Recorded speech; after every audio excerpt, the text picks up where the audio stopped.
Alors, bonjour tout le monde et bon après-midi de mon côté du monde. Je suis ravie de vous retrouver ici. Et encore une fois, bienvenue à notre webinaire sur la restauration des droits des femmes, le webinaire numéro 6 qui va traiter de l'intégration de l'égalité de genre dans la restauration des écosystèmes, genre et restauration dans la Convention sur la diversité biologique et la Convention des Nations Unies sur la lutte contre la désertification ou CNULD. Alors la question aujourd'hui sera comment ces conventions intègrent la dimension genre et comment les politiques répondent à cette intégration. Alors avant de commencer, je voudrais encore vous souhaiter la bienvenue. Alors merci aussi d'avoir pris le temps de participer à ces conversations. Donc, nous parlons aujourd'hui de deux conventions très importantes, donc la CBD et la CNULD. Et donc, le tronc commun qui est la dégradation des terres et des écosystèmes qui sont très divers dans le monde entier. Ces écosystèmes sont tout à fait clés et ces deux conventions également ont permis d'amorcer des conversations sur la restauration à niveau global. Alors, il y a un changement vraiment d'emphase ici pour montrer à quel point il y a ici donc des liens à faire et nos chères intervenantes et intervenants d'aujourd'hui feront ces liens et les mettront en lumière. Alors avant de continuer, quelques éléments d'ordre administratif. Alors, merci de bien vouloir laisser votre micro éteint pour que nous puissions bien entendre les personnes qui vont intervenir.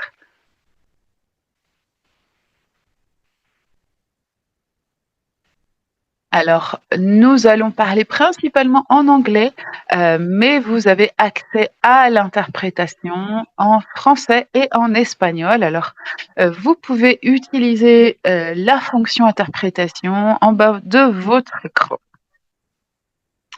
La session sera également en streaming live sur YouTube pour que les personnes qui ne puissent pas assister aujourd'hui puissent également accéder à ces informations. Donc n'hésitez surtout pas à partager ces liens avec des personnes qui auraient aimé être là, mais n'ont pas pu.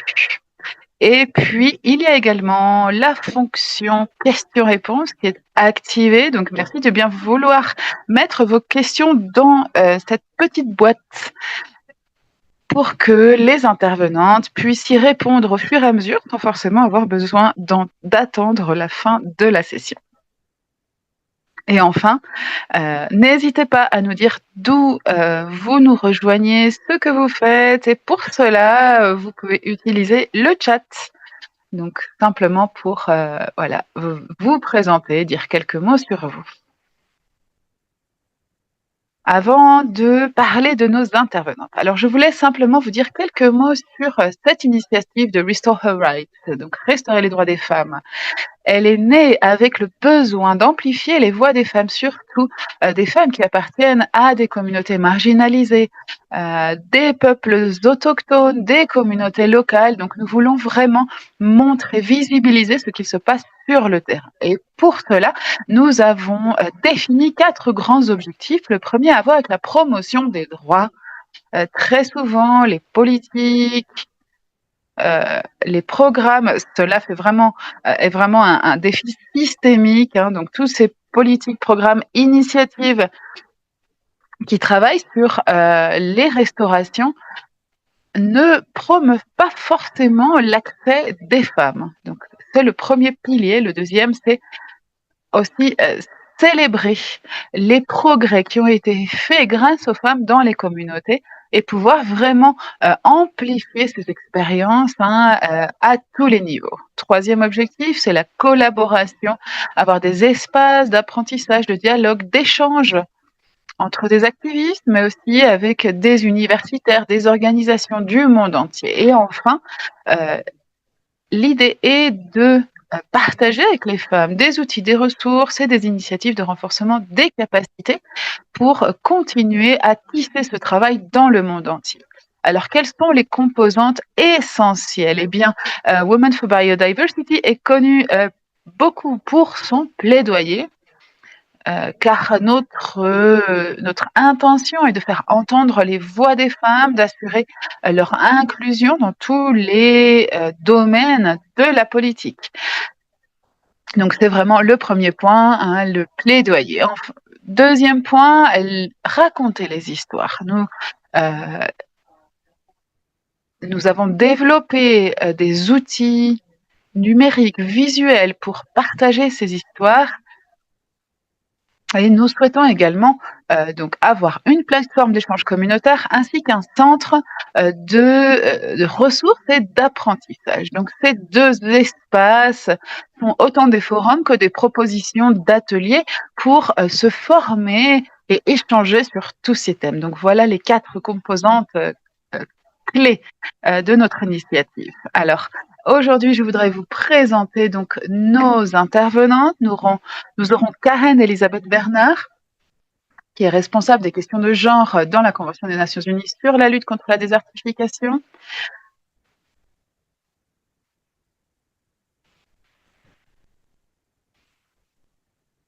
Elle soutient également donc la résilience et le leadership des femmes. Elle a travaillé sur l'égalité des genres dans les Caraïbes, le Pacifique, l'Afrique et l'Amérique latine. Et sans plus attendre, je souhaiterais laisser la parole à Madame Bernard. Merci beaucoup. Bonjour tout le monde. Merci beaucoup Rubina, merci Marinali de m'avoir proposé cet espace de partage aujourd'hui et vous parler un peu de la perspective depuis donc la Convention de lutte contre la désertification. Alors j'ai préparé quelques diapositives à vous montrer et j'imagine que nous aurons donc sûrement des questions à la fin des présentations. Je serai ravie de vous répondre. Alors j'espère que l'on m'entend bien.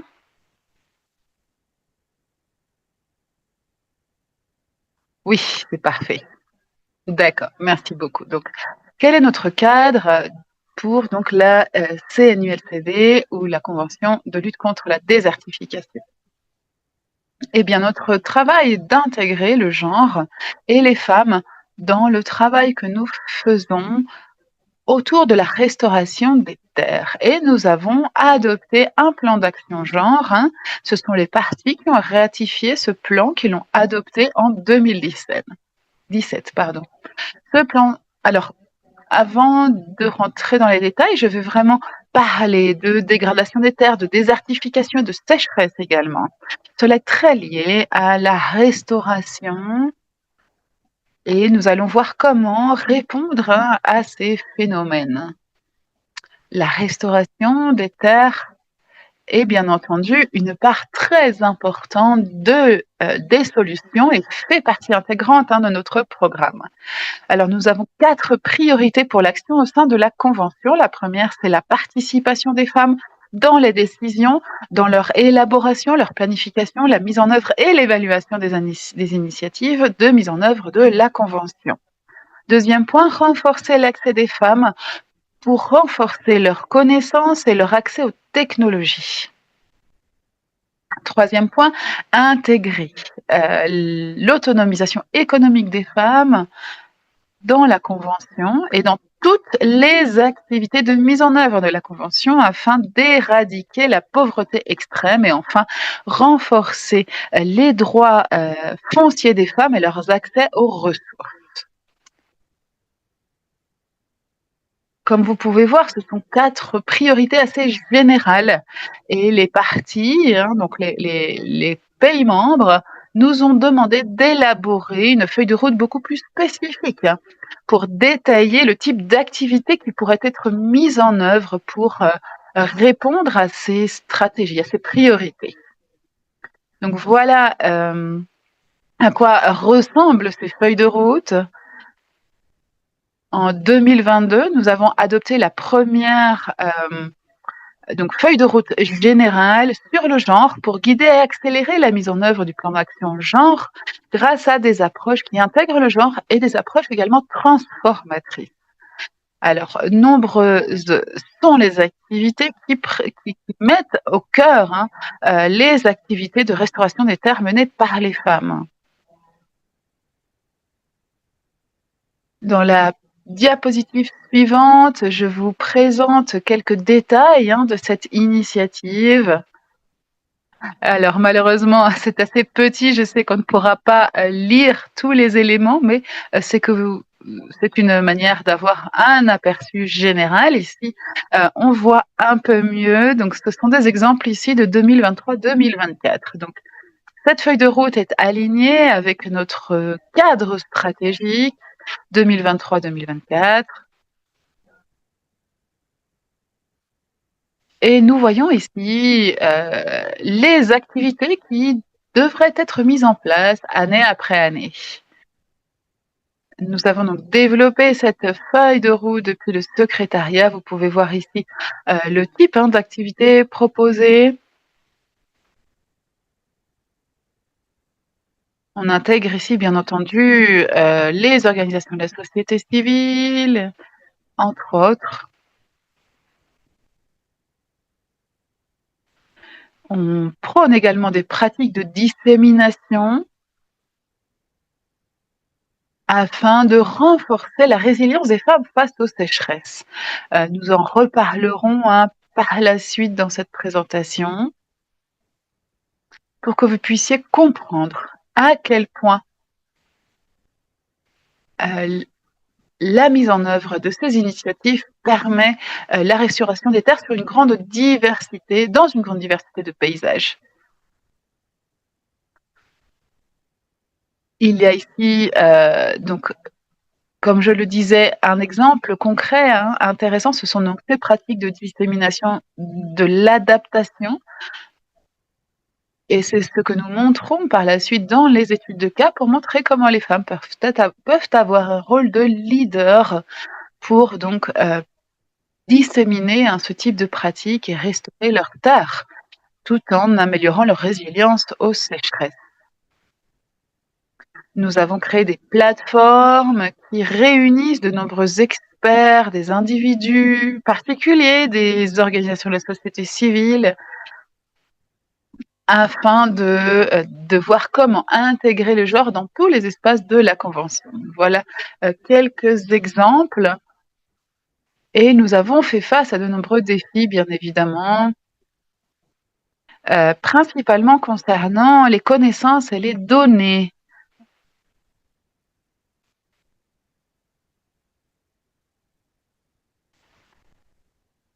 Il est important donc de réunir des connaissances sur comment intégrer le genre dans toute la convention, mais les données sont encore manquantes pour appuyer, hein, ces connaissances. Il y a encore peu d'accès à des données ventilées par genre autour de la dégradation des terres et l'engagement des femmes dans la restauration des terres. Donc il y a encore beaucoup de travail à faire au niveau de la collecte de données.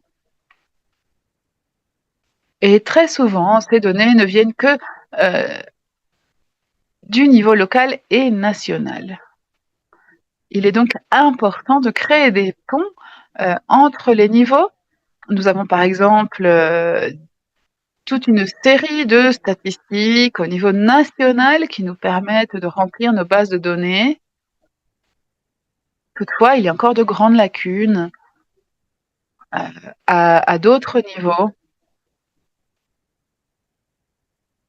Et très souvent, donc, il y a de nombreux États, en tout cas, hein, qui n'ont pas collecté les données suffisantes pour véritablement construire, hein, ces plateformes de données, de partage de connaissances. Donc, c'est quelque chose sur lequel nous devons continuer à travailler. Voilà ici deux autres exemples que je vous ai mentionnés plus tôt. Alors, un point vraiment très important qui a bien fonctionné cette année, c'est de promouvoir un financement pour que les femmes puissent voyager, puissent participer comme faisant partie des délégations nationales aux sessions donc de la CNULCD. Cela nous a vraiment permis d'intégrer les femmes dans ces espaces et de renforcer leur capacité de négociation.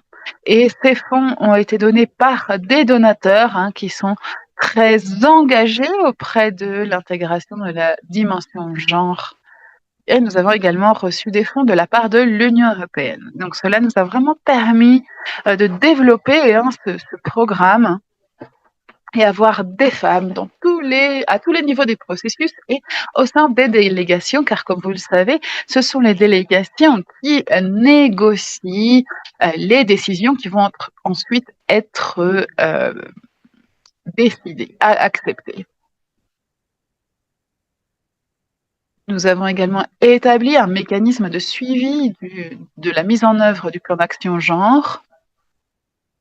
Et tout cela nous permet de montrer comment l'expérience des femmes est enfin prise en compte dans ces discussions, dans ces délibérations, et c'est vraiment le fruit d'un long travail qui a été fait dans différents pays, dans différentes régions, pour que nous puissions être de plus en plus efficaces en termes de restauration des terres.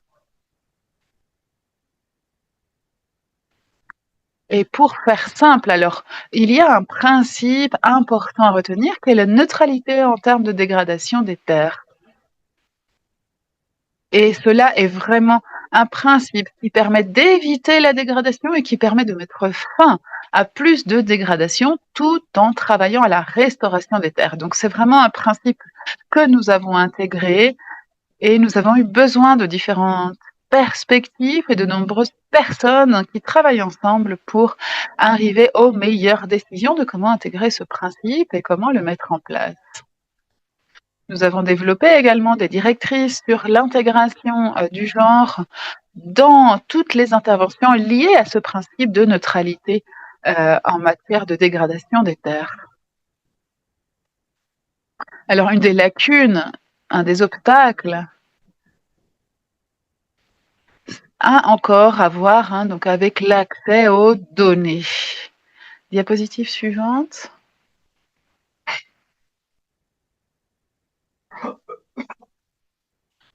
Donc ici, on reprend encore les mêmes éléments. Vous pouvez voir également les différentes activités proposées pour cette feuille de route pour les années suivantes. Et encore une fois, il est important de bien voir les lacunes qui sont à combler et le type d'activité à mettre en place sous la Convention pour soutenir les femmes, pour encore une fois les autonomiser. Et pour cela, nous avons besoin de ressources, de données, et nous y travaillons sans cesse.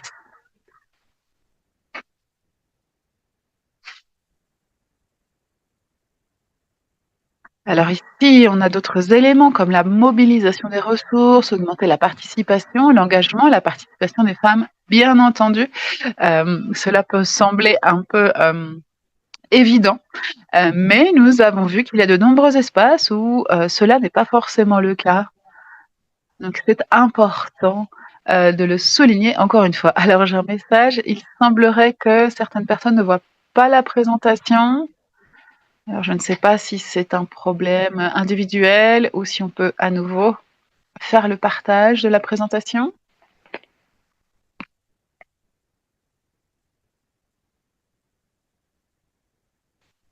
Voilà, alors j'ai partagé à nouveau. Est-ce que cela fonctionne? On dirait que oui. Merci beaucoup. D'accord, alors peut-être que c'est un problème technique donc de la personne en question. Merci encore d'avoir vérifié.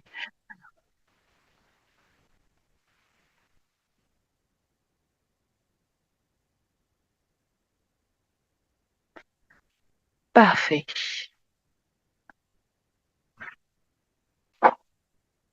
En effet, alors si quelqu'un peut aider cette personne, merci d'avance. Est-ce que l'on peut passer à la diapositive suivante?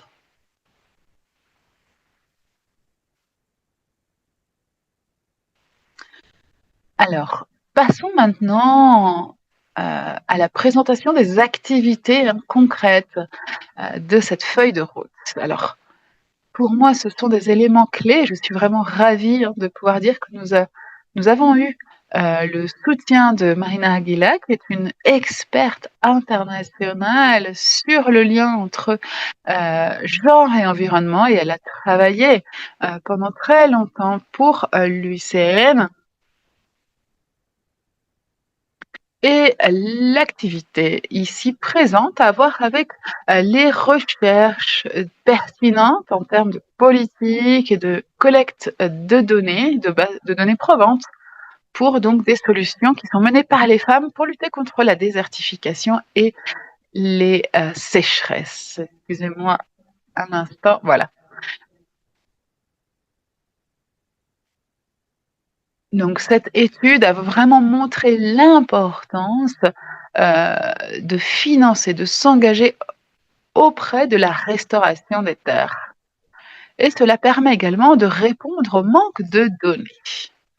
Parce que ce rapport recueille un grand nombre de données qui donc comble ces lacunes. Vous pouvez y avoir accès donc à ce rapport sur notre site internet.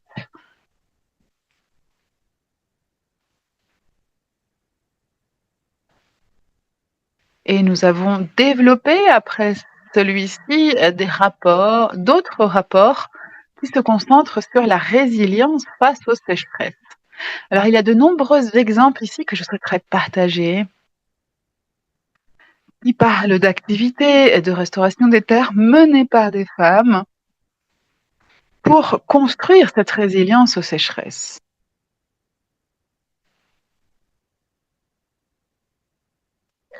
Toutes les conventions de Rio, que ce soit donc celles sur la biodiversité, la désertification, les changements climatiques, eh bien, toutes ces conventions ont pour thème commun la dégradation des terres.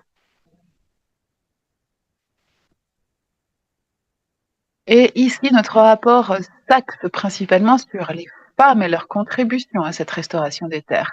Comme vous le savez, très souvent, les femmes sont invisibles, elles n'ont pas la reconnaissance qu'elles méritent. Et c'est pourquoi nous travaillons dur à cette visibilisation, à leur intégration aussi au niveau des politiques nationales. Donc je voulais vraiment souligner cela.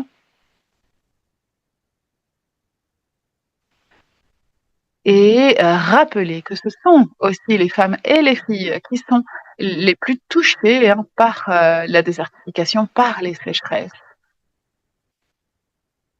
Il est donc nécessaire de les soutenir, de soutenir leur leadership et leur capacité à participer aux décisions. Alors nous avons reçu plus de 87 soumissions de pays du monde entier pour vous montrer un peu l'engouement de ce type d'études et le besoin également de visibiliser le travail et la contribution des femmes dans la restauration des terres.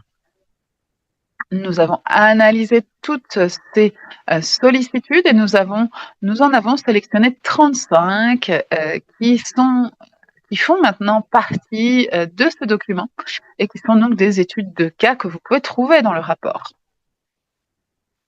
Et nous sommes très heureux d'avoir pu recevoir également 6 femmes de ces 35 initiatives qui ont été présentes pour le lancement du rapport. Elles ont pu partager leurs expériences, les défis auxquels elles font face et les leçons qu'elles ont apprises également de ce type d'expérience.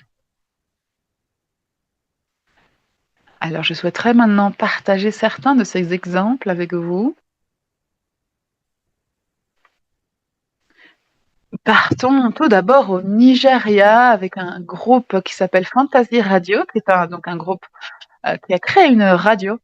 C'est un groupe composé, ou en tout cas qui a interviewé plein de personnes au niveau local, que ce soit des paysans, des experts, des partenaires, pour partager sur leurs pratiques, sur des technologies d'irrigation, la conservation de l'eau, certains services de suivi des sécheresses.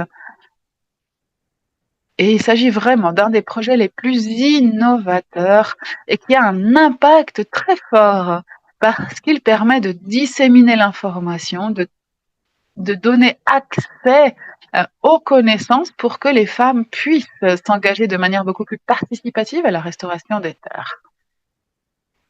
Donc voilà cette expérience au Nigeria et passons maintenant au Kenya avec une organisation qui s'appelle Impact et qui travaille. Donc c'est une organisation, pardon, composée de femmes paysannes et pastoralistes qui travaillent dans des terres arides du nord du Kenya et qui mettent en place des techniques de restauration, des pâturages tout à fait innovants. Et nous avons pu voir comment les femmes se sont intégrées dans les prises de décision au niveau local pour partager, disséminer leurs connaissances. Et toutes, ce sont des choses qui peuvent être répliquées, bien entendu, dans d'autres pays et d'autres contextes.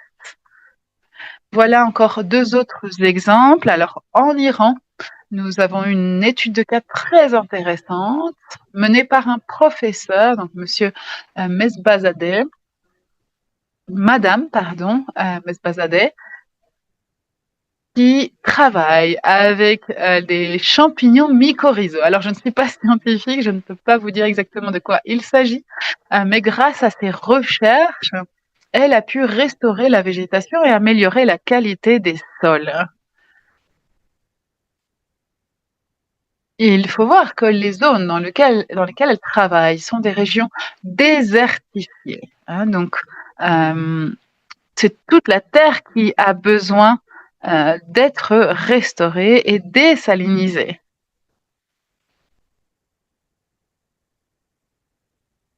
Et on voit à quel point les femmes font le pont ici entre les techniques scientifiques, les technologies avancées, avec des connaissances traditionnelles pour les partager avec les femmes et restaurer les territoires.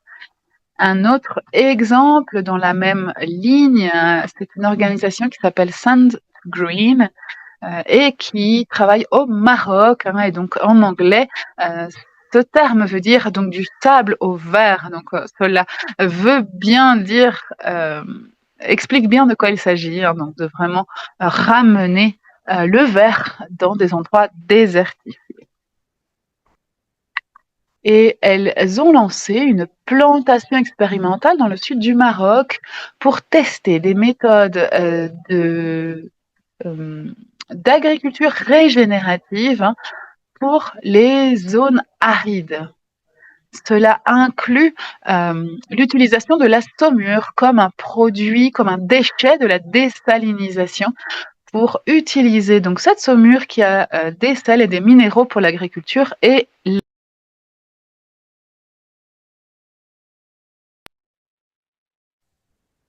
Donc, quelques exemples supplémentaires. Il y a cet exemple en Inde que vous avez certainement déjà entendu. C'est une organisation de femmes dans la région de Gujarat, en Inde, qui construisent des réservoirs sous terre pour capturer et stocker l'eau de pluie pendant la saison de la mousson.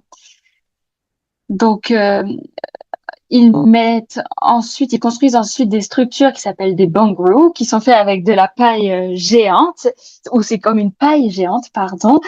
Et cette structure empêche l'évaporation de l'eau et sa pollution et garantit l'irrigation sur toute l'année et aussi aide à recharger les nappes souterraines et du coup remplir les nappes phréatiques. Donc ça, c'est aussi un autre exemple très innovant. Maintenant, au Kenya, nous avons un exemple du comté de Kajiado où des femmes Maasai gèrent des banques de graines pour la restauration du paysage. Et c'est un véritable registre de diverses espèces natives de plantes qui sont adaptées aux conditions climatiques locales. Elles peuvent ensuite vendre ces graines qui sont donc récoltées de ces banques et cela permet d'avoir une source de revenus supplémentaire, ce qui donne du pouvoir aux femmes et les aide à payer les frais de l'école, la santé, soutenir leur famille. Et donc voilà un autre exemple pour les femmes lorsqu'elles ont pour l'empouvoirment des femmes, l'autonomisation économique des femmes et la façon dont elles vont réussir à gérer ces ressources pour améliorer leurs conditions de vie. Passons donc maintenant à la dernière diapositive avec le dernier exemple que je souhaite vous partager. C'est un exemple du Pérou et c'est un groupe de 6 sœurs qui sont appelées les sœurs Machaca Mendieta et elles sont des ingénieurs diplômés. Elles construisent des étangs pour récolter les eaux de pluie au sein de dépressions naturelles et cela permet de créer un réseau pour capturer et stocker l'eau de pluie et d'améliorer le rechargement des eaux souterraines. C'est une autre conséquence de un autre exemple que vous pourrez consulter dans le rapport. Et ce qui est intéressant à noter, c'est qu'elles font cette pratique dans le cadre d'une pratique traditionnelle andine qui s'appelle prendre soin de l'eau ou planter et récolter l'eau de pluie. Et donc cette pratique autochtone est liée à la vision que la terre est quelque chose que l'on doit respecter, honorer, que l'on doit prendre soin de la même façon qu'on on respecte nos mères. Et donc, c'est une façon intéressante de se repositionner, de repositionner son rôle dans ce cycle naturel avec la Terre. Et donc, c'est quelque chose qui est vraiment fascinant de voir ces femmes qui sont donc diplômées, des ingénieurs diplômés, et puis qui sont retournées auprès de leur famille. Ce sont donc des techniciennes. Et elles ont réintégrer leurs pratiques techniques au sein de leur vision du monde autochtone. Donc c'est vraiment fascinant et intéressant à lire. Et c'est ce qu'elles ont réussi à faire pour leur communauté, c'est qu'ils aient toujours un accès à l'eau, même lors des saisons sèches, et assez d'eau pour l'agriculture et pour les foyers et l'usage domestique. Donc c'est vraiment une approche très efficace. Et j'aimerais aussi vous partager un dernier exemple, même si j'espère ne pas dépasser le temps qui m'est alloué. Une autre découverte, une autre conclusion de cette recherche qui a permis de mettre en avant et d'étendre, d'élargir le rôle des femmes dans la pratique de restauration. Donc j'en ai déjà parlé dans le reste de ma présentation, mais il y a souvent un élément basé sur la science dans les expériences que je viens de vous mentionner. Et cela fait référence à l'accès qui doit être équitable pour les formations scientifiques, les études et les opportunités de certification. Cela montre que ces opportunités-là sont vraiment cruciales pour que les femmes accèdent à des positions de leadership et qu'elles réalisent tout leur potentiel, qu'elles se rendent compte qu'elles ont toutes leurs compétences. Et cela permet aussi pour elles, ces opportunités, d'avoir des travaux qui sont décents, dans des conditions décentes. Donc, imaginez, vous pouvez voir cette femme-là dans la photo qui est pompier au Costa Rica. Donc, vous avez ces travaux, ces emplois plus techniques qui sont accompagnés de revenus décents et qui vous permettent d'atteindre un certain niveau de vie et qui vous permet donc d'avoir plus de sécurité pour les femmes qui travaillent dans ces domaines. Et maintenant, si on se penche aux carrières qui sont non traditionnelles pour les femmes, et donc par rapport aux stéréotypes, non traditionnels par rapport aux stéréotypes, donc par rapport par exemple aux travaux, aux emplois qui vont d'habitude être classés comme masculins ou féminins, alors à ce sujet-là, on peut voir que le meilleur emploi vient avec le meilleur salaire et permet donc d'avoir un meilleur accès aux ressources ou peut-être commencer à s'engager dans le commerce plutôt que la subsistance pure. Et donc, il est important pour nous de renforcer la présence des femmes sur ces emplois qui sont non traditionnellement occupés par des femmes. Et il est important de défaire les obstacles qui empêchent que cela se mette en place et d'enlever les barrières, les obstacles structurels qui se mettent sur la route vers ces emplois moins traditionnellement féminins. Un autre apprentissage de cette étude, c'est le suivant, c'est que certaines alternatives à la gestion du sol pour la restauration des terres incluent notamment la gestion et la conservation de l'eau, et cela est fait de façon très diverse de par le monde, comme vous l'avez vu avec les exemples que je vous ai partagés. Il y a aussi un usage stratégique de graines et de cultures qui sont résistantes à la sécheresse, et il y a aussi des activités innovantes qui peuvent permettre de générer de nouvelles sources de revenus. Donc ça, c'est quelque chose qu'on en a vu jusque-là. Il y a aussi des alternatives peut-être plus technologiques à la gestion du sol et aussi faire usage des services d'information climatique et météorologique. Et donc, avec ces connaissances-là qui sont bien documentées et si elles sont plus disséminées, alors cela peut permettre de mettre en place pour les femmes des activités qui sont très efficaces tout en conservant cette connaissance traditionnelle qu'elles peuvent dont elles peuvent être les garantes. Donc, je pense que là, on passe maintenant à la dernière diapositive. Donc, nous devons également garantir la participation équitable des femmes et des hommes dans la gestion de la sécheresse. C'est très important parce que, bien sûr, les groupes de femmes jouent un rôle essentiel pour garantir la participation équitable des femmes dans ces activités-là. Donc, c'est vraiment une action qui est collective pour le travail avec ces groupes de femmes et qui permettent ensuite d'aller de l'avant. Et la dernière observation que l'on a faite, c'est que les exemples les plus transformateurs en termes de genre, qui changent donc bien sûr, qui bousculent les structures de genre, les hiérarchies de genre, et qui bousculent ces discriminations contre les femmes et leur rôle, le rôle généralement subordonné des femmes, et ben cela implique que les femmes prennent des emplois qui soient non traditionnels et que les femmes jouent comme des catalysatrices de savoir en formant d'entre femmes. Aussi, les femmes que les femmes fassent usage des informations, des services d'information climatique et que les femmes travaillent dans des collectifs ou des associations pour rassembler les ressources et avoir un plus fort pouvoir de négociation. Donc, voici ma dernière diapositive. Merci beaucoup à tous et à toutes pour votre attention et je suis ouverte à toutes les questions qui pourraient vous surgir. Merci beaucoup de m'avoir écouté et merci beaucoup de m'avoir invité à ce webinaire. Merci beaucoup, Karen. C'était fantastique. Et lorsque je t'ai présenté au début,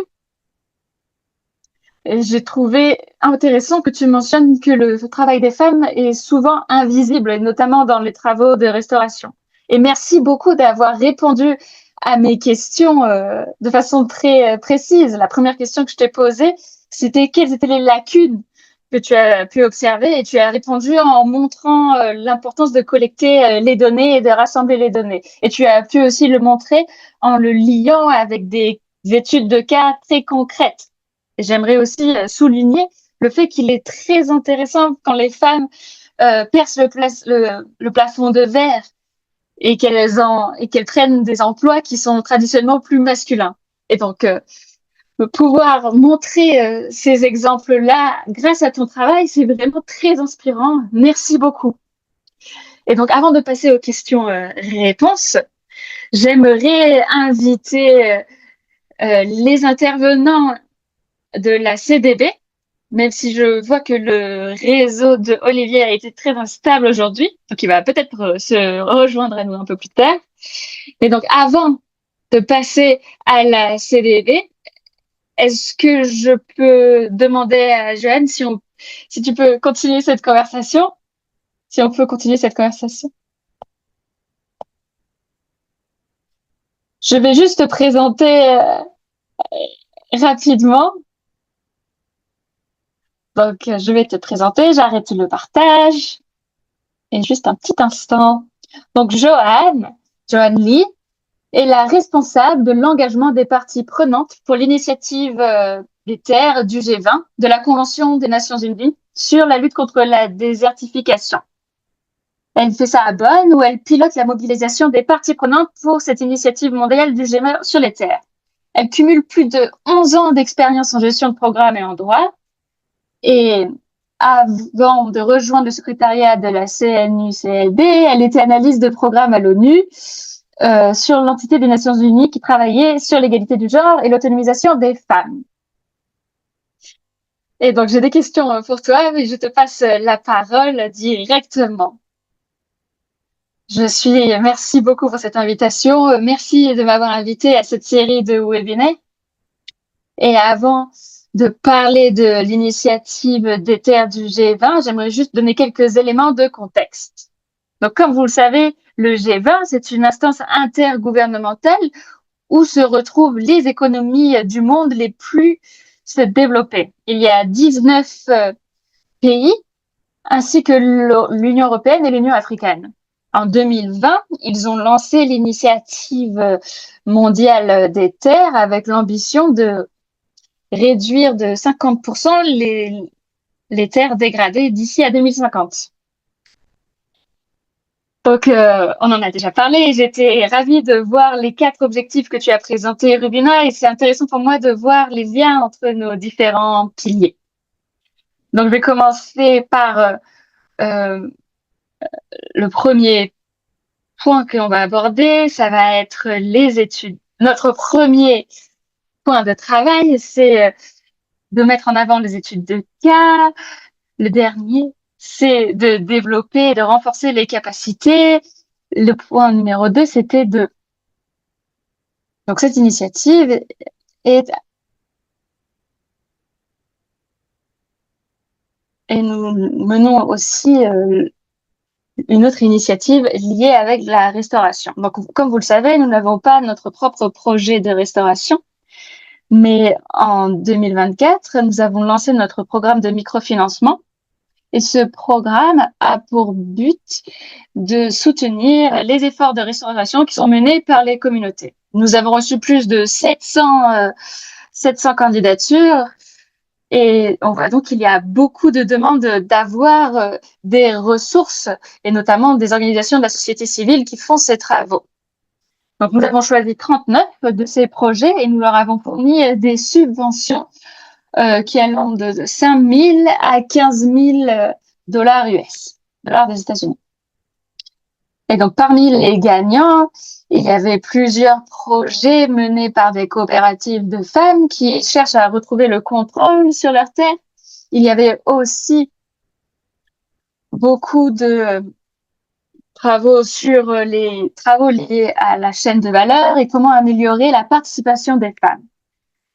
Donc, Karen a partagé beaucoup d'exemples et je vais donc donner 3 exemples sur comment le genre a été intégré à ces projets et certains des impacts que ces projets ont pu avoir. Donc, l'un des projets menés au Sénégal, les femmes travaillaient sur l'agriculture et l'aquaculture et elles ont donc conçu des initiatives pour mettre en place des jardins communautaires biologiques.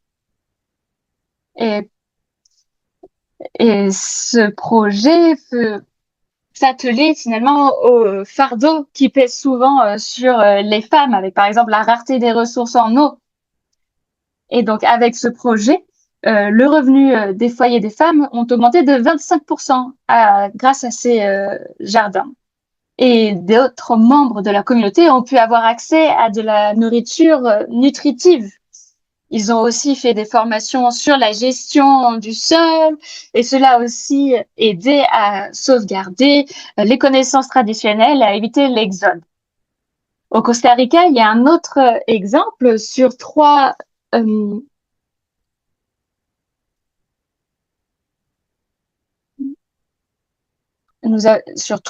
fermes sur 3 horticultures où ces femmes-là ont été entraînées à intégrer la connaissance traditionnelle et à la diffuser. Il y a eu aussi du soutien à transport et l'impact de ce projet, c'était une augmentation, une amélioration de l'autonomie et des connaissances techniques des femmes et un meilleur travail sur la restauration des terres. Et le fait que cela ait été conçu de façon collective a garanti que ce projet ait eu des répercussions positives sur le reste de la communauté. Un autre projet, c'était sur de l'agriculture coopérative, une agriculture coopérative. Et cela a été mené par les femmes et c'était des femmes qui menaient donc leur propre coopérative, qui organisaient leur propre plantation et elles ont demandé du soutien juridique et elles formaient aussi les femmes au sein des communautés. Et chaque coopérative avait pour objectif de sortir 100 familles de la pauvreté et d'être complètement autonome au bout de 5 ans. Et donc, ils ont mis en place la formation de formateurs. Et cela permettait donc de transférer cette connaissance et de partager d'autres systèmes d'agriculture durable à d'autres familles. Et le résultat de ce projet, c'est que les femmes ont pu obtenir la propriété de certaines terres et à transformer leur situation vers une situation où elles étaient complètement autonomes. Et cela a permis aussi d'avoir une agriculture plus intelligente en termes de climat et a permis une meilleure diffusion des connaissances avec les autres. Et on a pu donc voir qu'une gouvernance inclusive et l'intégration du genre permet d'avoir de meilleurs résultats parce que les femmes sont les bénéficiaires, les planificatrices. On peut voir que ces projets ont des meilleurs taux de survie des arbres, un meilleur taux de productivité de la terre et une meilleure appropriation des projets par les communautés. Et on a pu voir comme l'empouvoirment économique des femmes permet vraiment de renforcer l'autonomie. Elle permet, elles peuvent, une fois qu'elles ont obtenu plus de ressources, elles peuvent les réinvestir pour leur communauté et leur famille. Et donc, travailler sur des projets de justice de genre n'a pas seulement amélioré l'égalité de genre, mais cela a permis de renforcer les communautés à plusieurs niveaux. Cela a permis d'avoir une maintenance plus durable à long terme, un renforcement des capacités de leadership de la communauté elle-même. Et on a bien pu voir l'importance de lier les connaissances des femmes avec leur capacitation au niveau économique. Et donc, ces aspects-là étaient vraiment centraux pour l'élaboration des projets. Les femmes contrôlaient la génération de revenus et l'appropriation des terres. Et on a pu voir comment cela avait un impact positif pour toute la communauté. Je pense qu'il serait vraiment intéressant de mieux voir le rôle des femmes dans l'économie de la restauration. Parce que l'on dit que la dégradation des terres compte des milliards d'euros par an au monde. Et cela représente, les femmes font un travail qui représente généralement plus de 50% du GDP. Et donc, on voit là que l'industrie peut générer presque 200 millions par an. Et donc, il est important que les femmes soient intégrées. Et lorsque l'on regarde ces projets, on voit que les femmes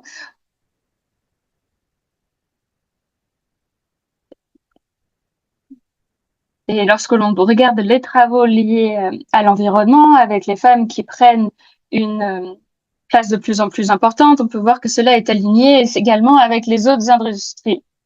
Il y a eu des publications au Brésil qui ont montré que la restauration de pâture pouvait générer énormément d'argent et mener à la création d'énormément de travail. Et on peut voir qu'il y a plus de presque 170% de rentabilité à ce niveau-là. En Afrique subsaharienne, on peut voir qu'il y a 23% d'augmentation d'investissement sur les solutions pour le climat. Et donc, on peut voir de par le monde que les objectifs de biodiversité et de climat sont vraiment soutenus stratégiquement par le développement des activités de restauration.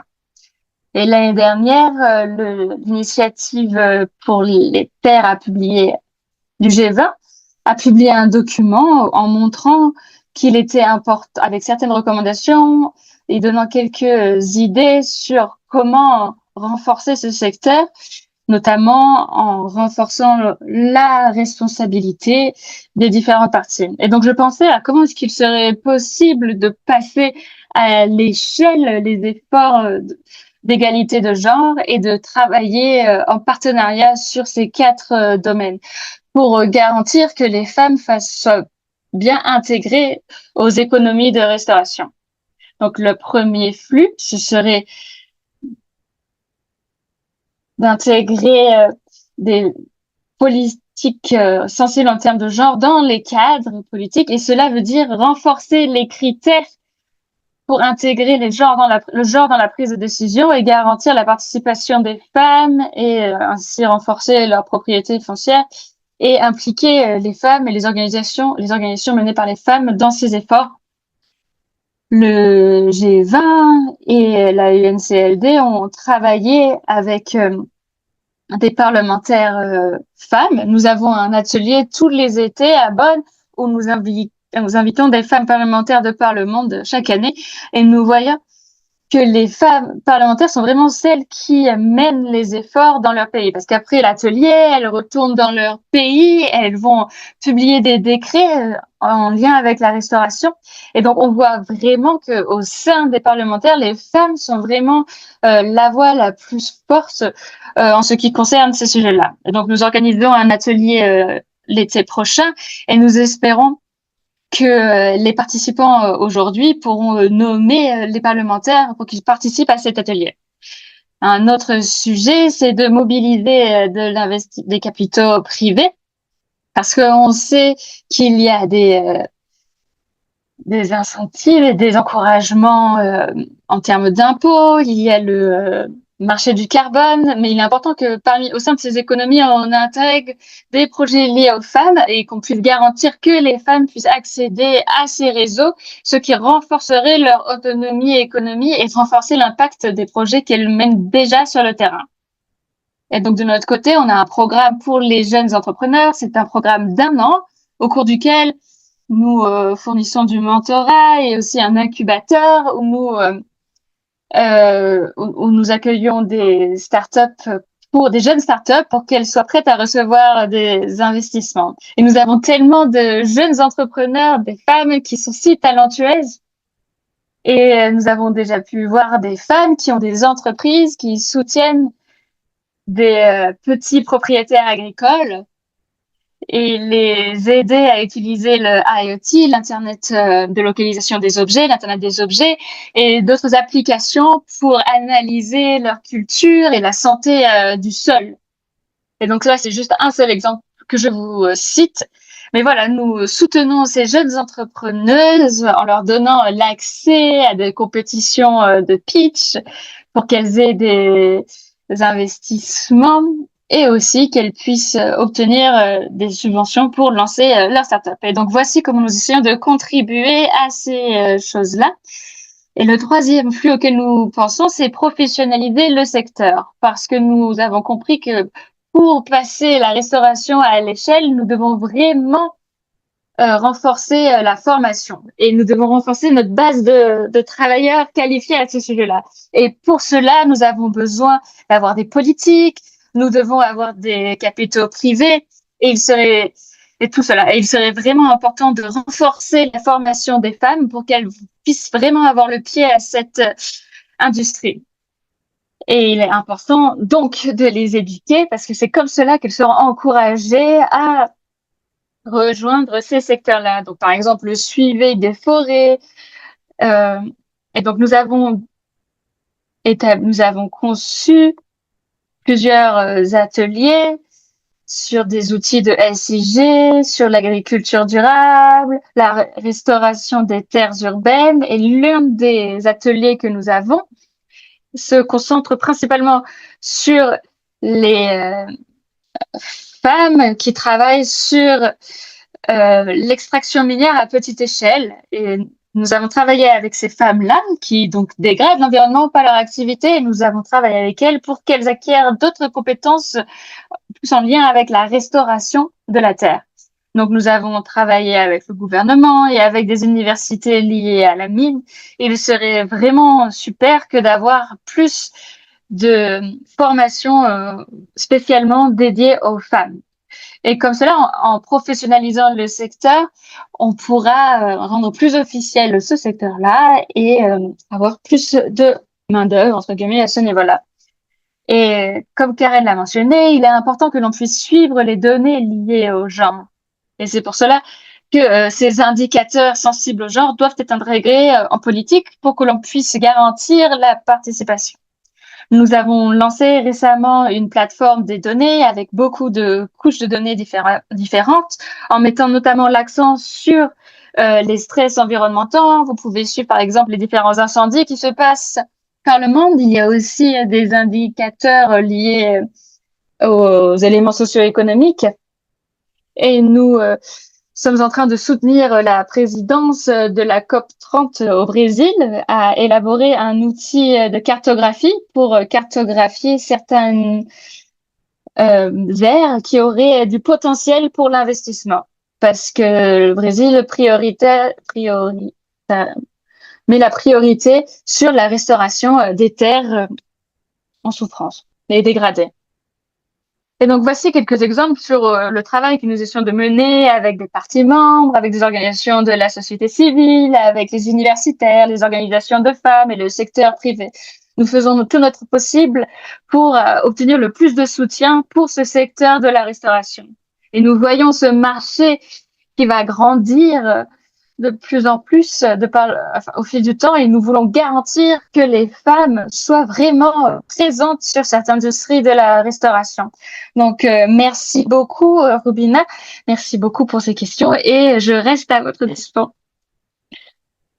Merci beaucoup, Joanne, pour cette présentation et pour ces réponses à mes questions, notamment sur comment est-ce que vous avez intégré la conservation sensible au genre dans les projets et comment cela a pu améliorer les résultats de ces projets.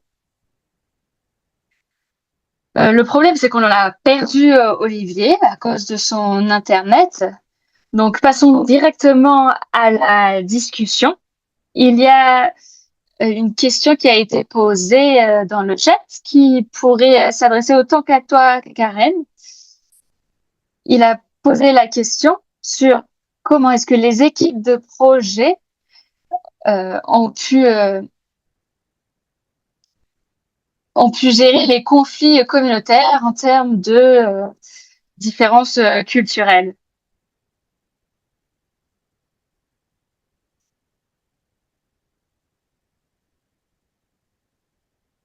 Est-ce que tu peux répéter les deux questions, s'il te plaît? Donc, il n'y a qu'une question, en fait.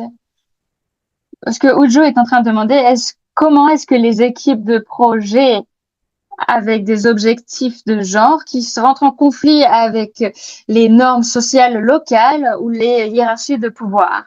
Et est-ce que tu as une étude de cas ou un exemple où cela a pu être bien géré ou peut-être un exemple où ça est mal géré et comment est-ce que cela s'est résulté?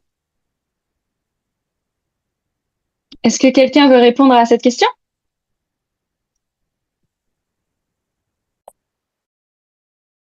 Alors, je peux peut-être répondre déjà à la première question, étant donné que j'ai travaillé dans de nombreuses parties du monde et au niveau local. Donc, mon domaine de travail, c'est principalement les désastres, la récupération.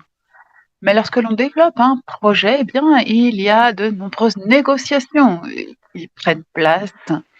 Donc, c'est important de bien commencer depuis le tout début, de faire bien attention aux acteurs avec lesquels on travaille, les informations qui sont à notre disposition, à bien intégrer les groupes de femmes, par exemple. Donc, il y a bien entendu de nombreuses stratégies qui peuvent être utilisées selon le contexte, hein, donc tout en amont. On parlait donc de Tonga après donc une tempête très forte qui a causé des destructions massives. Eh bien, bien entendu, il y avait un travail de restauration, de récupération très important à faire.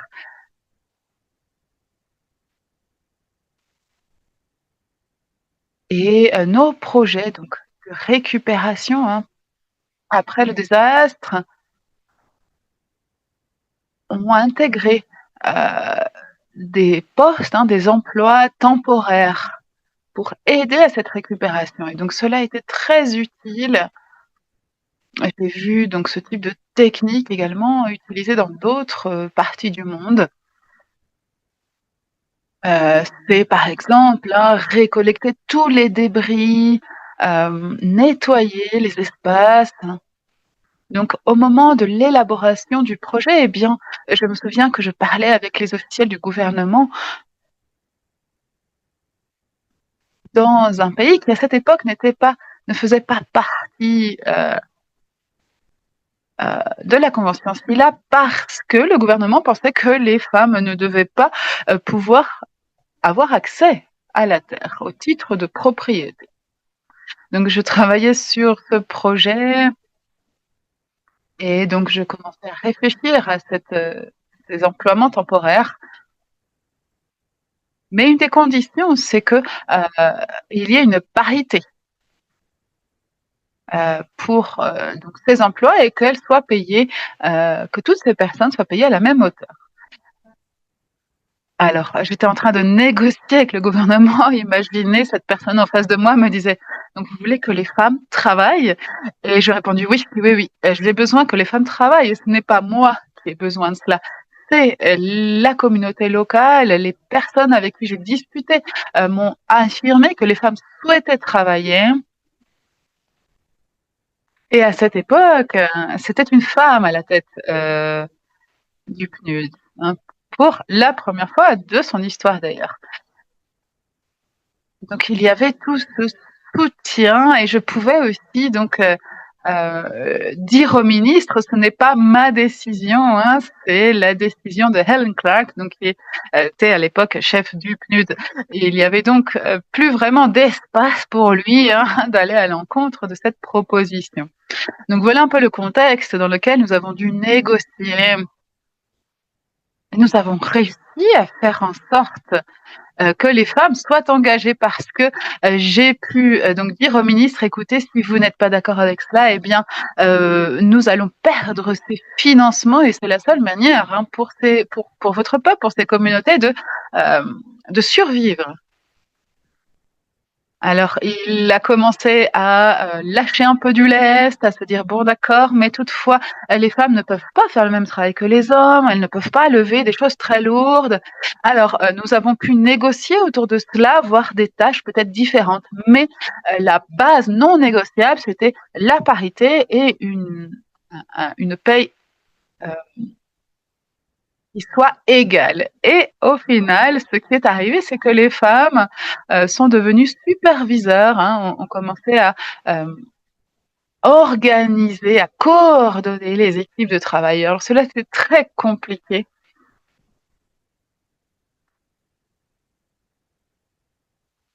Mais on a pu voir que lorsque les femmes commencent à avoir une autonomisation économique, eh bien, c'est toute la société qui est transformée. Elles peuvent choisir où dépendre leur argent et on voit que les femmes, eh bien, en général, dépensent leur argent pour leurs enfants, pour les envoyer à l'école, pour le transport, la nourriture, hein, pour leur famille. Donc cela nous a permis aussi hein, de collecter des données sur comment les femmes dépensent leur argent et comment les hommes dépensent ce même argent. Bien entendu, il est tout à fait nécessaire d'être familier avec le contexte parce que cela va vous donner une grande marge de manœuvre dans vos négociations. Vous devez bien connaître les priorités du lieu, de la situation, du contexte pour vraiment avoir des objectifs clairs et pertinents. Il est important aussi d'être en lien avec des personnages importants ou qui ont une certaine voix, qui sont leaders dans les communautés. Vous savez, les normes en termes de genre peuvent évoluer avec le temps et il est très important de travailler à cela. Et il y a dans de nombreux endroits du monde hein, des femmes leaders qui sont tout à fait exceptionnelles.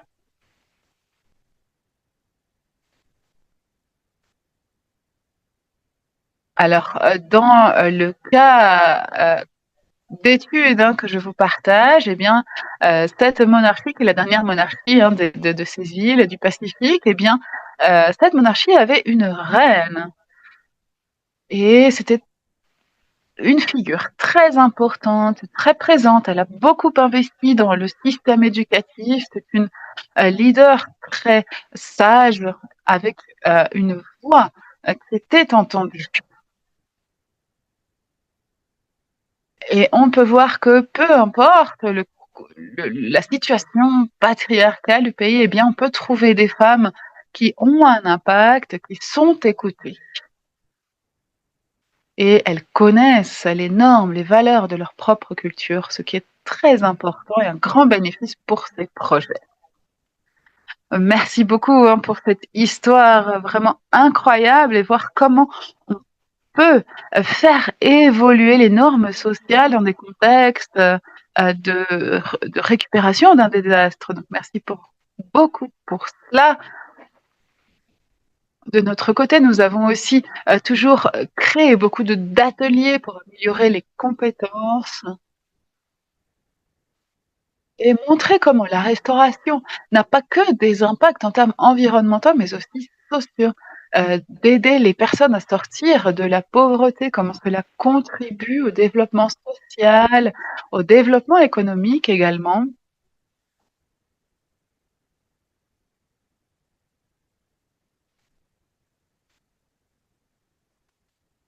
Dans les zones où nous avons travaillé, il y a un grand nombre d'organisations qui font du travail de restauration et nous voyons que de plus en plus ces projets intègrent les femmes.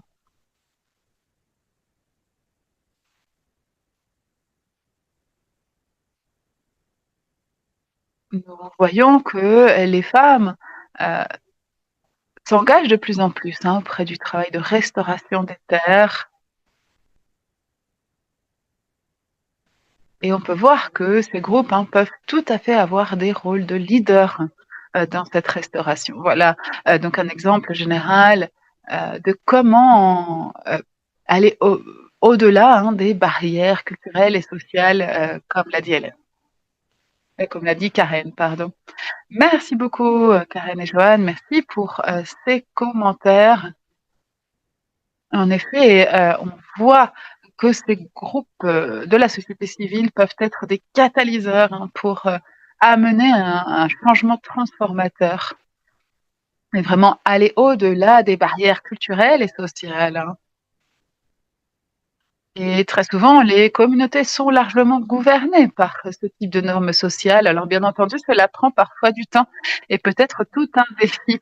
En tout cas, c'est tellement intéressant d'entendre toutes vos expériences. Et j'ai une dernière question pour Joanna. Tu disais qu'il y a une opportunité pour au moins 100. Alors, je ne suis pas sûre d'avoir le bon chiffre que tu as partagé. Alors, c'est un chiffre du marché brésilien concernant les projets de restauration qui peuvent avoir un retour sur investissement de 109%. C'est le bon chiffre, en effet. Cela permet d'engager plus les investisseurs dans les projets de restauration lorsqu'ils voient le retour sur investissement. D'accord, merci. Alors, comment on peut lier justement ces gains économiques et l'impact sur les moyens de subsistance, mais aussi sur la vie sociale des communautés, par exemple? Est-ce que tu as peut-être un exemple qui nous permet de comprendre cela, de voir un peu mieux comment cela fonctionne? Oui, alors c'est justement un lien ici très important entre différents objectifs. Si l'on améliore la santé, la productivité, eh bien, les résultats seront meilleurs en termes de sécurité alimentaire, par exemple. Donc, c'est un cercle vertueux.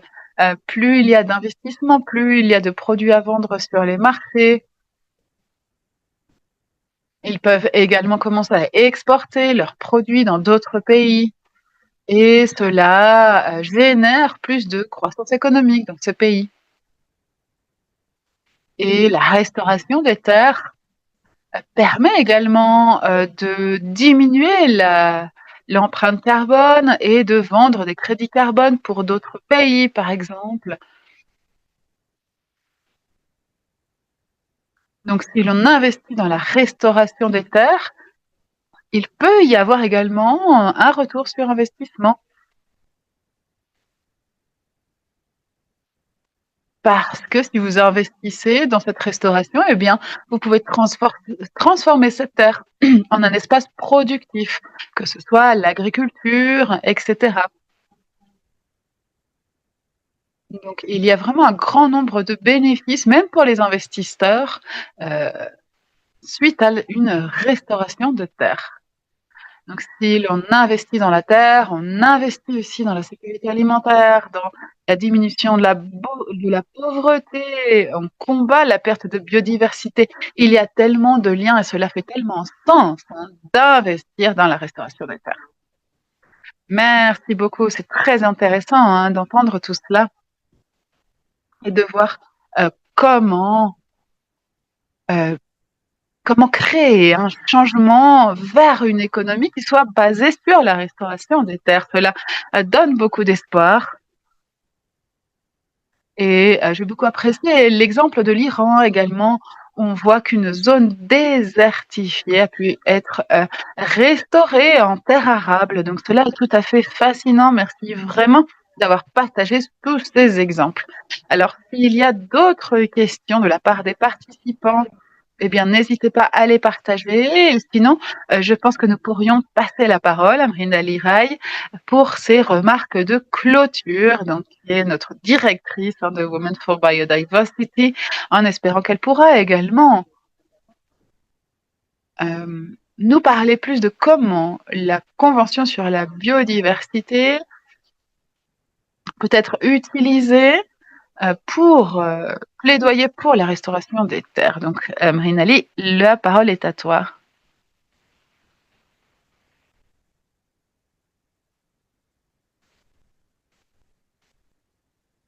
Merci Robina, merci à tout le monde de nous avoir rejoints. Donc, pour commencer, je vous passe le bonjour de Genève, où je suis en train de participer à la COP6 de Minamata. Et je veux indiquer cela parce que je vois que dans le chat des questions, quelqu'un a posé la question sur l'exploitation minière, l'extraction minière. Donc, comme Olivier n'est pas là, je vais prendre cette occasion pour répondre à ce sujet. Et donc, ce webinaire avait aussi comme intérêt celui de regarder les liens entre les conventions, parce que nous travaillons toujours en silo, alors qu'il y a des sujets sur lesquels nous pouvons tous nous retrouver. Parce que, par exemple, les engagements sur la restauration se retrouvent dans l'accord de Paris sur le climat et aussi se trouve également aussi dans la UNCLD. Et on le retrouve également dans le cadre mondial du Cotonou-Montréal de la CDB, qui a été adopté ce dernier-là en 2020, en décembre.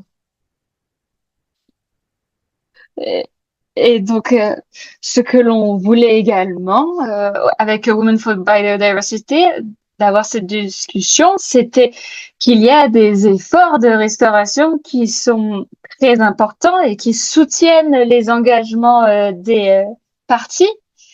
Mais ce qu'il faut également comprendre, c'est que dans le cadre mondial de la biodiversité, il y a également des cibles très pertinentes, notamment la cible 2, la cible 8 et la cible 11. Et par rapport à la cible 2, qui est aussi en lien avec le 30 par 30, mais qui parle donc de restaurer 30% de terre et d'eau d'ici à 2030. Il y a aussi la cible 8. Je pense que les intervenants l'ont mentionné. C'est une cible 8 qui est en lien avec le climat. Et donc, il y a un lien avec cette cible-là sur le changement climatique en ce qui concerne les approches basées sur les écosystèmes, avec les solutions basées sur la nature. Il y a également la cible 11 qui parle des activités de restauration. Parce que vous le savez, nous avons beaucoup d'espaces fragmentés et donc le fait de considérer cette connectivité peut nous aider à renforcer les résultats liés à la biodiversité. Donc par rapport au genre, maintenant,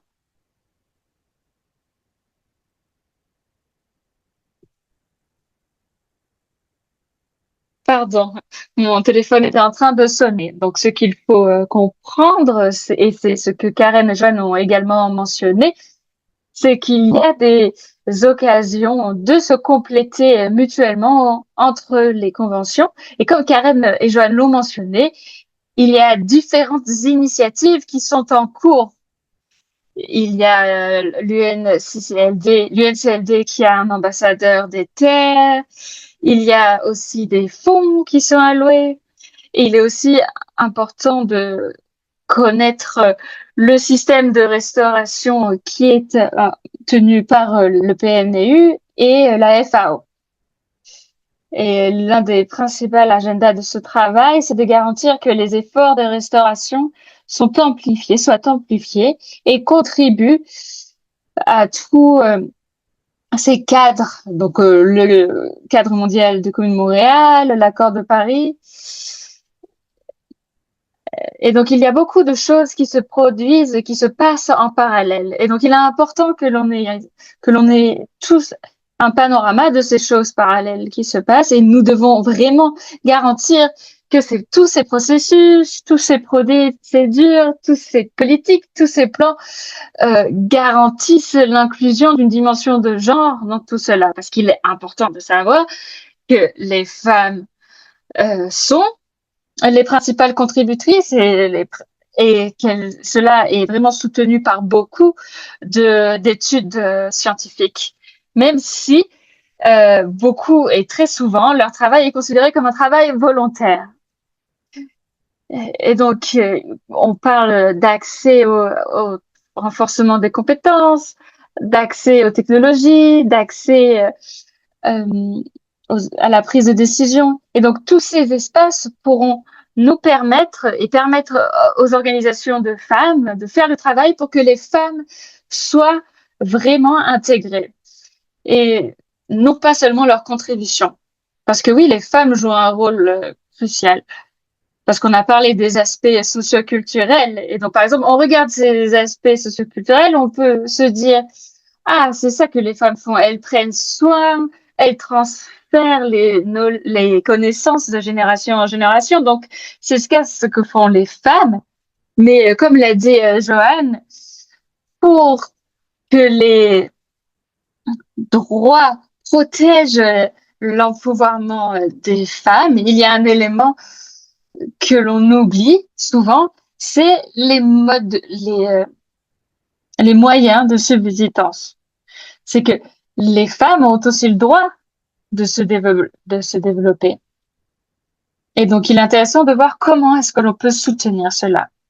Il y a un autre commentaire qui a été fait donc sur l'extraction minière et aussi en prenant le recul sur ce que viennent de dire Joanne et Raquel, c'est que oui, il y a des données qui nous manquent.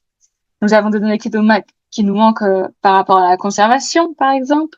Mais je suis ici à Minamata pour la COP 6 de Minamata. C'est une convention qui parle de la pollution au mercure. Et l'un des points de l'ordre du jour, l'un des principaux points de l'ordre du jour, c'est sur l'exploitation minière à petite échelle. Et il y a des données donc à ce sujet-là. Et donc, on ne peut pas voir l'exploitation minière comme quelque chose qui est distinct, parce qu'il y a des engagements.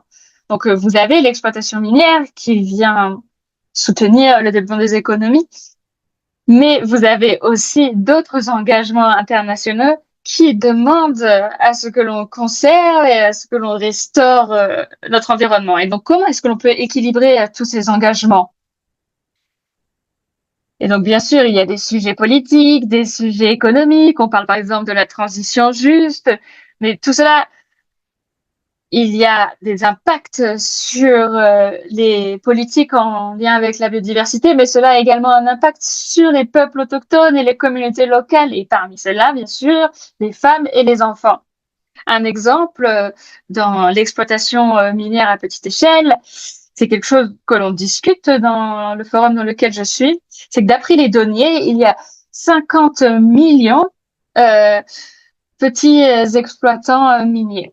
Et parmi cela, il y a 5 millions de femmes et d'enfants qui travaillent dans ce secteur. Et donc, comment est-ce que l'on peut pousser pour la construction de ces synergies? Parce que bien sûr, il est important de sensibiliser les communautés, notamment sur les effets sur la santé. Mais comme vous pouvez le constater, on ne va aller nulle part si il n'y a pas des lois et des politiques qui sont mis au niveau national.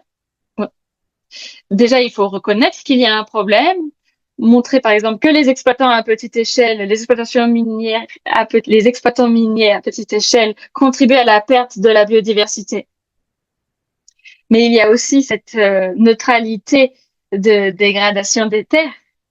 Mais l'exploitation minière contribue à cette dégradation des terres. Donc, il y a beaucoup de choses que l'on doit rassembler. Il est important d'avoir des politiques au niveau international, mais il est important qu'au niveau national, les responsabilités soient également assumées. Donc, il faut des lois, mais il faut aussi du financement. Il est important de sensibilité, il est important de renforcer les compétences, mais s'il n'y a pas de financement alloué à ce sujet-là pour soutenir les initiatives mises en place au niveau des communautés, pour leur apprendre ce qui est important, pour leur apprendre ce qui est le plus important, alors on ne peut pas. Donc, nous sommes ici présents, il y a déjà une reconnaissance croissante du rôle des femmes et il est maintenant compris que ces processus ne doivent pas impacter les droits des personnes. Donc, c'est très important. Il y a donc beaucoup d'engagements qui sont pris, mais il ne s'agit pas que de voir cela différencié par zone.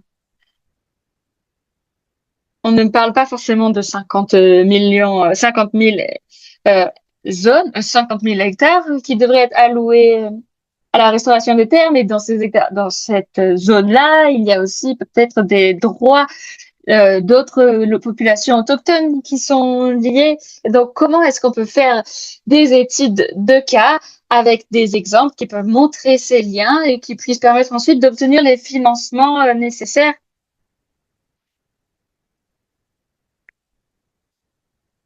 Donc, Rubina, je te repasse la parole. Merci. Merci beaucoup, Tina, pour ces mots. Merci pour ces remarques de clôture. Je suis en train d'essayer de rassembler tout ce que Karen et Joël nous ont déjà dit. Donc, il est très important de comprendre que les femmes devraient se trouver au centre de la restauration et de comprendre que l'égalité de genre ne peut pas être accomplie dans la marge. Ça doit être quelque chose qui doit être très intentionnel. Donc, la Convention contre la désertification le fait de façon très concrète, avec des très bonnes études de cas, des très bons exemples sur le terrain. Il y a aussi, comme l'a mentionné Joanne, l'inclusion des femmes dans le marché de la restauration, l'économie de la restauration. Et donc, il est important que les femmes prennent le pouvoir et soient présentes sur ces nouveaux marchés libéraux qui s'ouvrent à nous. Et comme Tina l'a mentionné, les politiques ne peuvent pas être simplement défendues au niveau international, mais qu'il faut tenir nos gouvernements pour responsables également. Et comme cela, on pourra alors impliquer d'autres acteurs qui auront leurs mêmes intérêts dans ce même panier-là. Donc, je parle bien sûr d'intérêts économiques et comme cela, on pourra les tenir responsables. Il y a du changement qui s'observe par rapport à une espèce de changement moral qui dit que l'on doit prendre soin de notre biodiversité, de notre environnement. Et il est important que l'on le souligne bien et qu'on le renforce avec notre travail. Mais je vois qu'il est bientôt la fin de ce webinaire. Peut-être que on pourrait tous allumer nos caméras pour prendre une photo. Je voudrais également inviter tous les panélistes.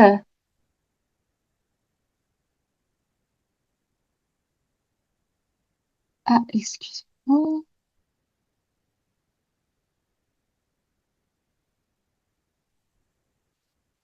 Donc, les panélistes, vous pouvez me regarder la caméra et me sourire pour que je prenne une photo. Encore un. Merci. Et maintenant avec tout le monde.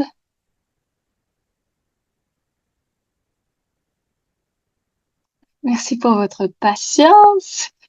Ne t'inquiète pas, prends ton temps. Merci beaucoup.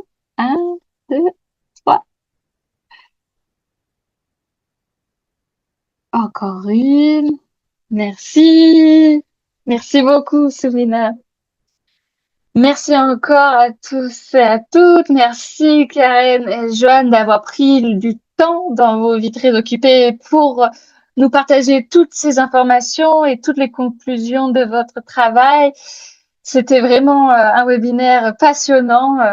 Merci beaucoup, Rilnali, pour tes remarques de clôture. Je sais que tu es très occupée et merci beaucoup à tous les participants et participantes pour votre participation, du coup, et pour les questions.